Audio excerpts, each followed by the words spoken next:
Well, Dragonfolk, now that the initial rage has kind of blown itself through the internet, let's talk about what the 30th anniversary edition actually means for the future of Magic the Gathering.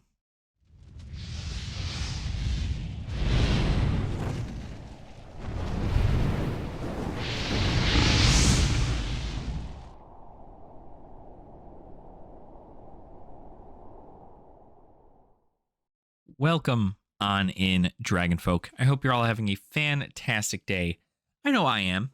I just got done going over all of this discussion on the MTG Roundtable, which you have not gone to check that out. You can go visit Mr. DJ Longhair. I'll leave a link somewhere up somewhere. That is where I sometimes make an appearance on the MTG Roundtable, where I talk with a bunch of other content creators about Magic the Gathering and the state of the game in and of itself.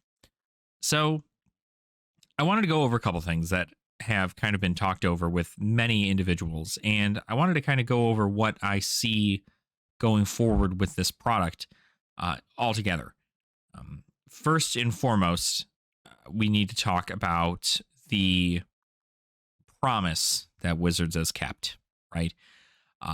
If you watched my last video that I made on this specific topic for the Magic Anniversary Edition, the 30th Anniversary Edition, realize that these cards are not abolishing the reserve list. This is not affecting the cards in the reserved list. Any of the real cards. I know Rosewater doesn't want people saying real cards anymore, but the tournament legal versions of cards are not going to be affected by this. The anniversary edition that is printed is in fact going to be a collector's item. Collectors are going to want this, and I don't think investors care too much because, frankly, the product is so overpriced, and most individuals who are going to invest in something tend to buy in bulk.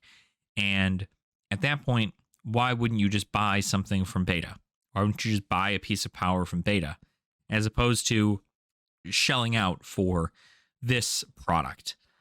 It's going to be a fun little thing. We're not too sure how much the singles are going to go for in the market. We're not sure how many, units they're going to sell.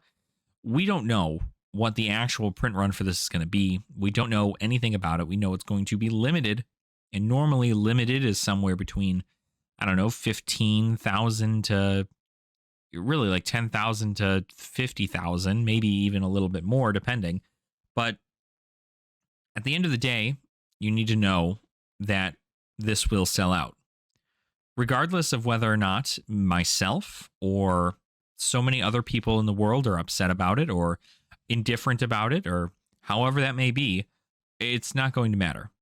The product will sell. And because it will sell at $1,000 a piece at, 30,000 units, right? Is that $30 million? That is going to be such a fantastic win for Hasbro and Wizards of the Coast. It's just going to happen, right? And let's be honest. Everybody is upset about this. And a lot of content creators are making big, like, I'm never going to touch this product ever. Like, I would never do anything like this at all. This is such a slap in the face to the actual fans of Magic. Everybody is very opinionated and emotional about a lot of stuff when it comes to something like literal cardboard. Okay. I don't have a personal connection with Magic the Gathering. I do love the game. I like playing the game competitively. I like having something to do with my friends that is about a game that I enjoy. I like the lore for Magic the Gathering, and luckily the lore is not affected by the secondary market, so that's at least fun. But overall, I don't have a tie to this. What I do have is a tie to community Magic the Gathering, I think is mainly the thing. And the community of Magic the Gathering is an interesting thing in which it is what we make it.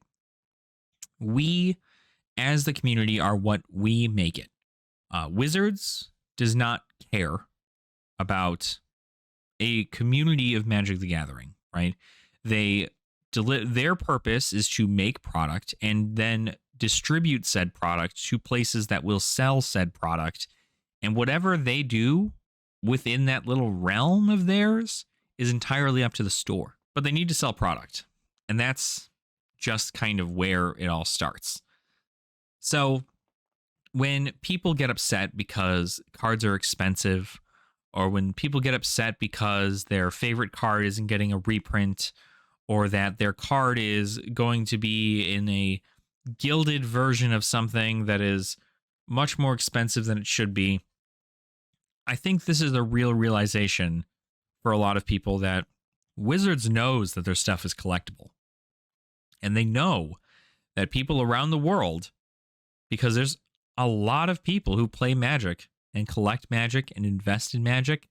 There are players who will buy this. There are collectors who will buy this. There are investors who will buy this. There are flippers who will buy this. Your mom may even buy one. But at the end of the day, right, it doesn't matter. Wizards needs to make sales, especially since their stocks are plummeting, right? Obviously, we're in the middle of a recession, so you couldn't exactly be like, oh, they're plummeting because they're making bad decisions.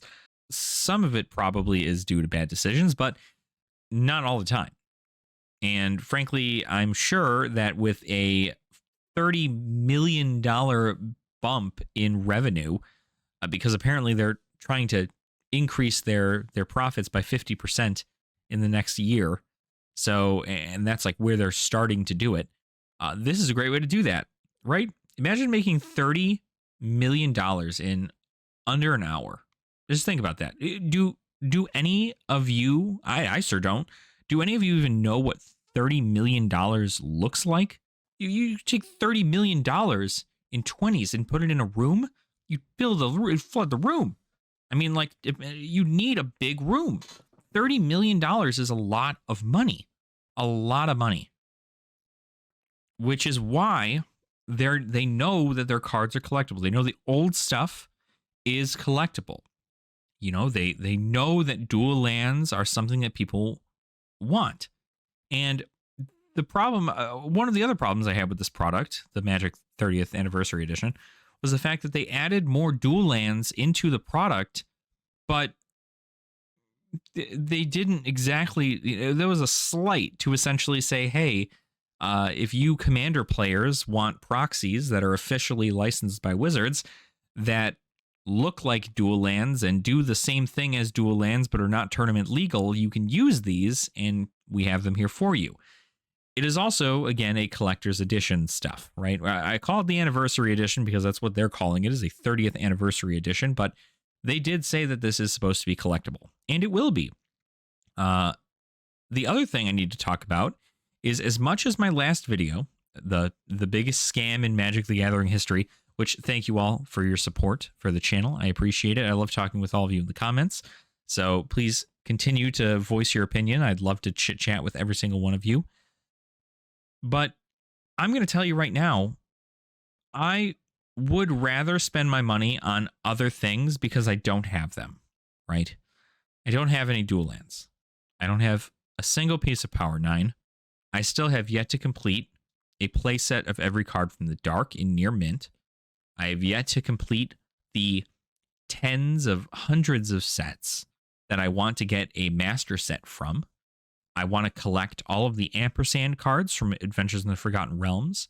I want to collect all the inventions and all the invocations and all the expeditions.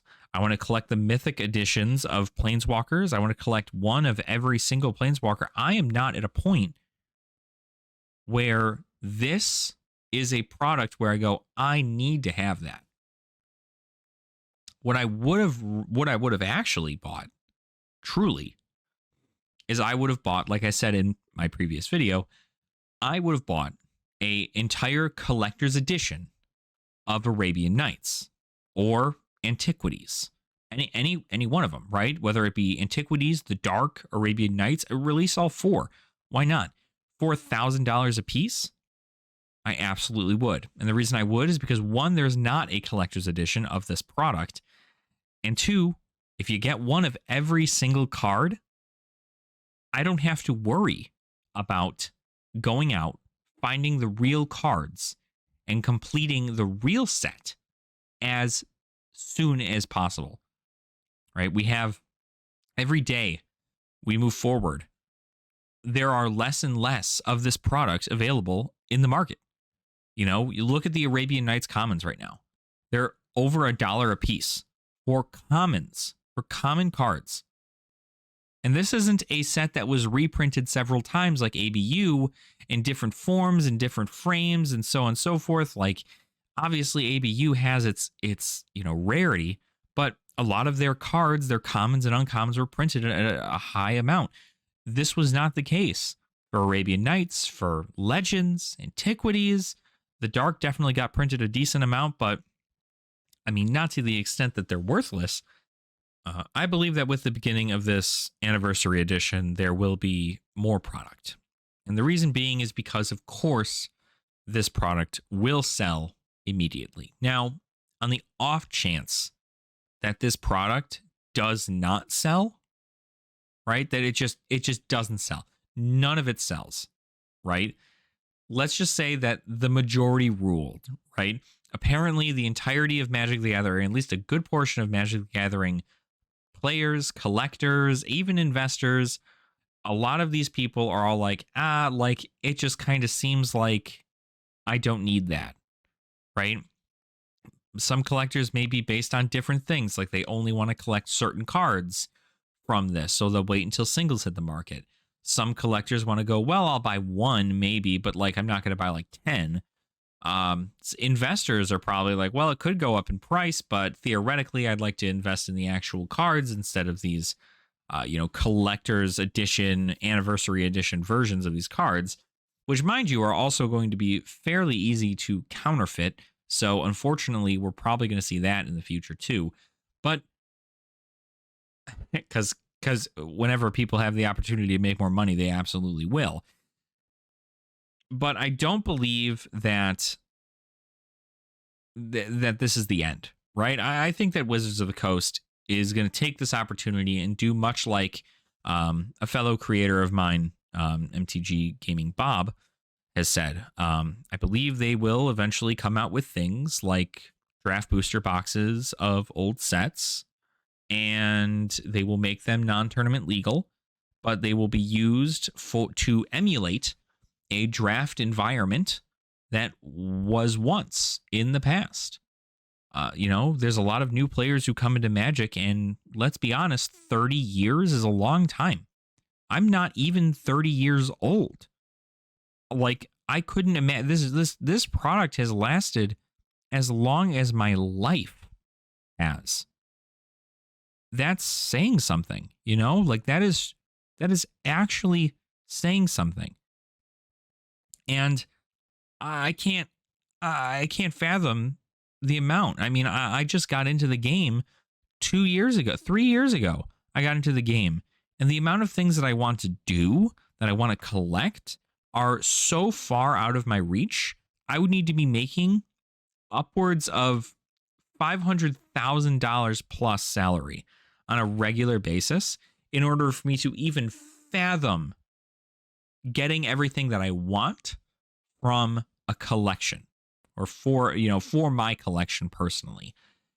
And maybe one day I'll be able to do that, right? If everybody who is a collector collects and then trades and sells and moves their product, let's say they need to just get rid of stuff because let's say they just want to get rid of stuff because they have to buy a house, or they have to, I don't know, pay for a medical bill or something.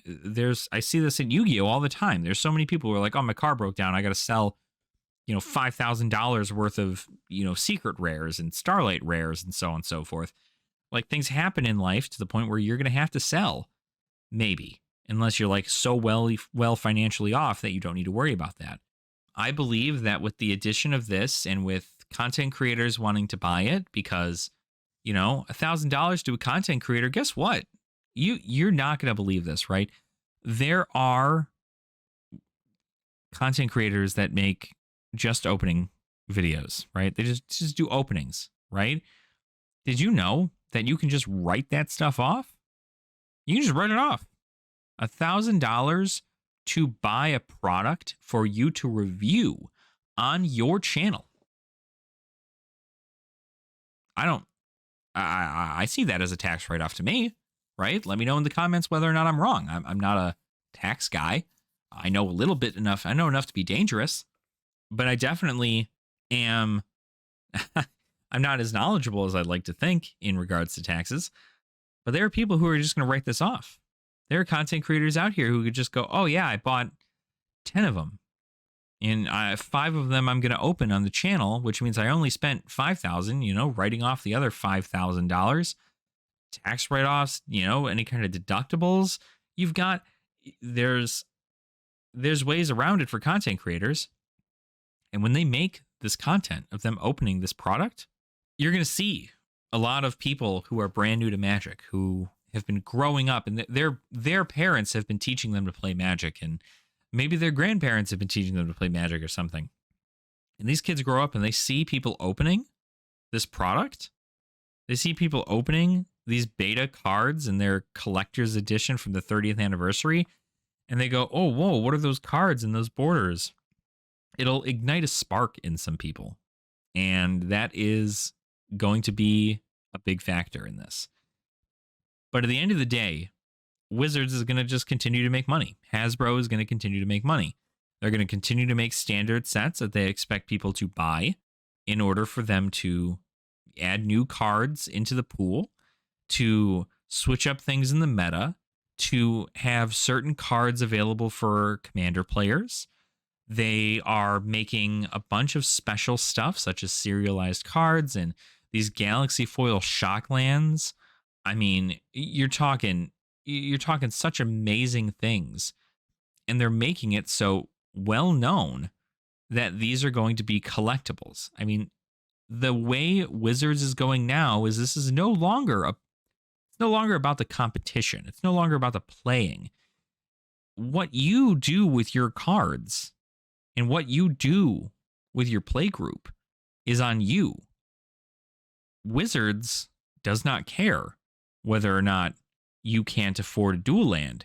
Wizards does not care that you can't get, 4 copies of Resplendent Angel for your Orzhov Angels deck that you want to play in Pioneer.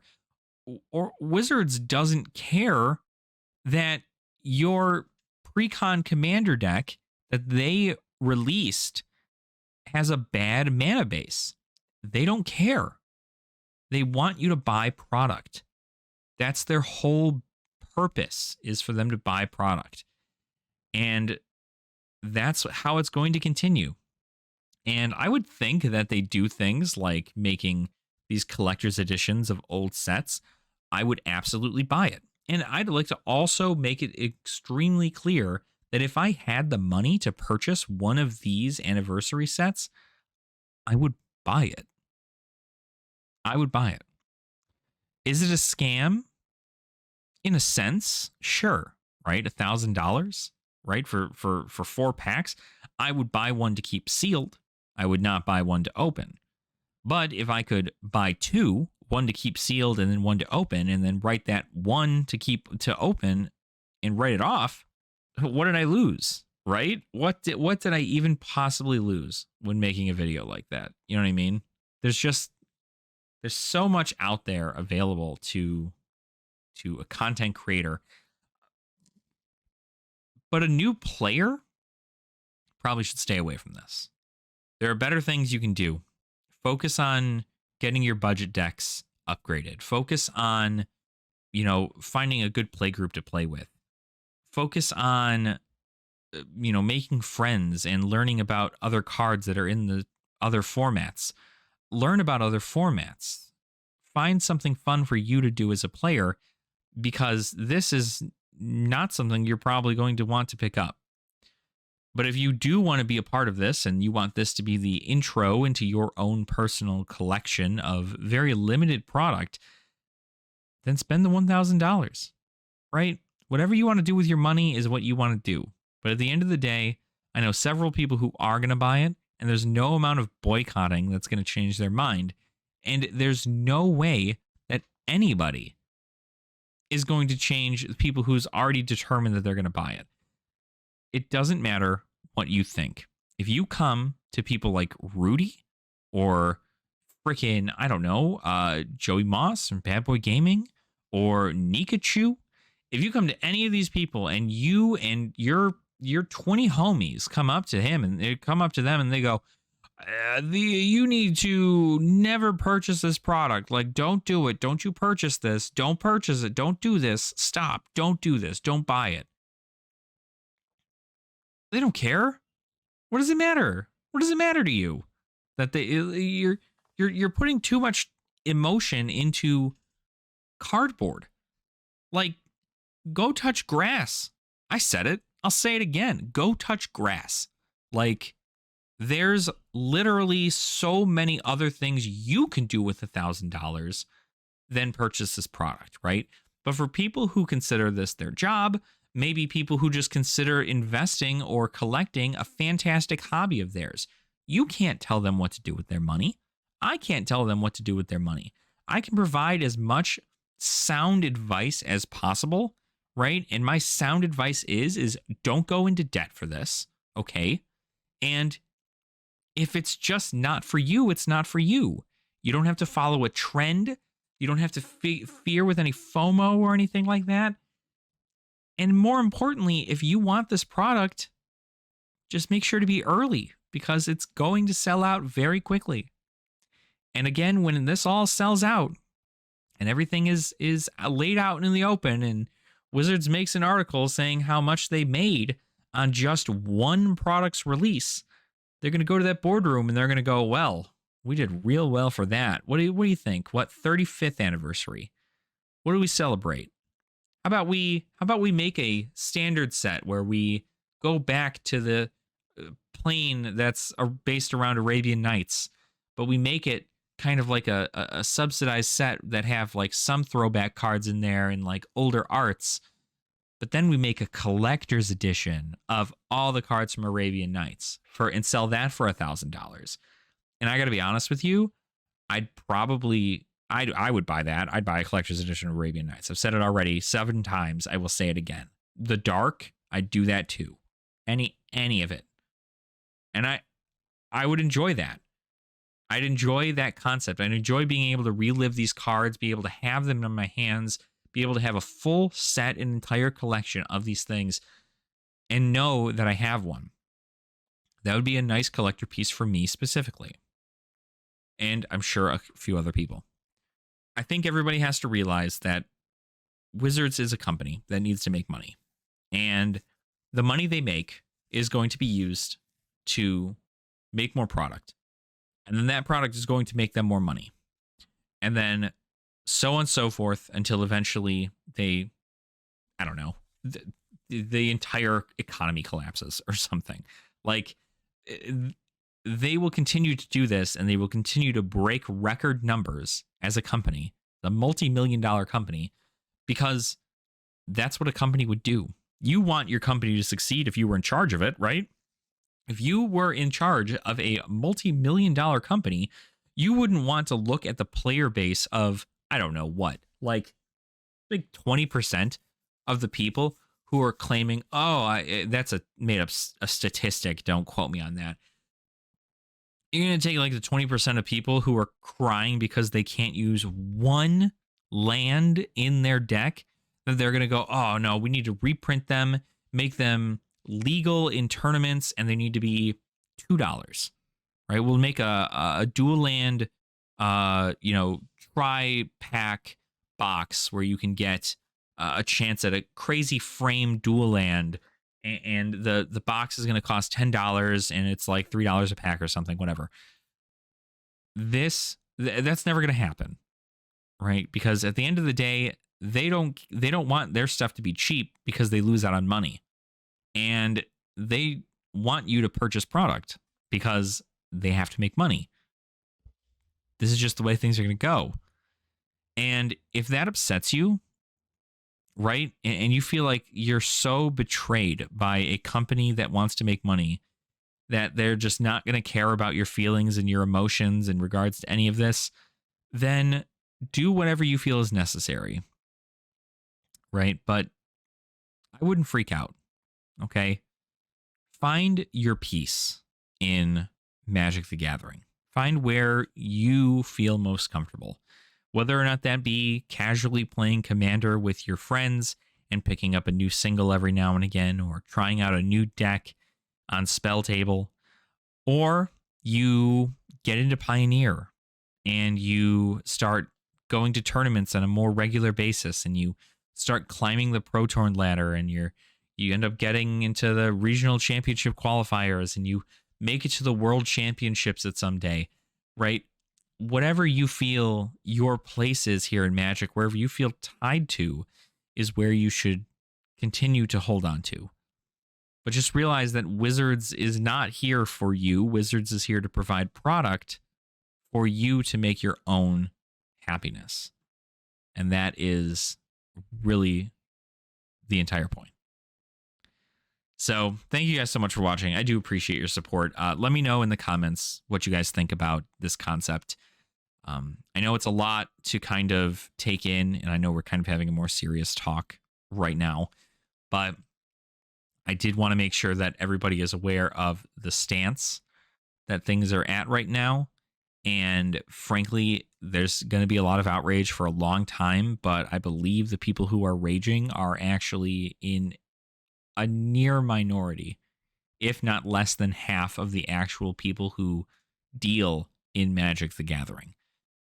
So at the end of the day, I'm curious to hear what your thoughts are and to know what you all think about Wizards not caring about the community, the player base, the collectors, the investors. They don't. Let me know what you guys think about it, and hopefully we can come to have many wonderful discussions, and hopefully it is all constructive. I would like to preface anybody writing a comment by first saying that please keep it civil, okay? No caps locking in the comments, no crazy other nonsense. We are civil people here, and we can have a civil conversation, and I would like to keep it that way. So thank you for understanding if you've even made it this far in the video. But while you're down there making that comment, make sure to like the video and subscribe to the channel as well if you have not already. We do also have a Patreon link in the description down below. You can always go ahead and support me there through a more monetary means, but it is not at all necessary. Just hitting that subscribe button and showing your love in the comments is more than enough for me. So thank you all so much for watching again, and I will see you all real soon. Nerd out.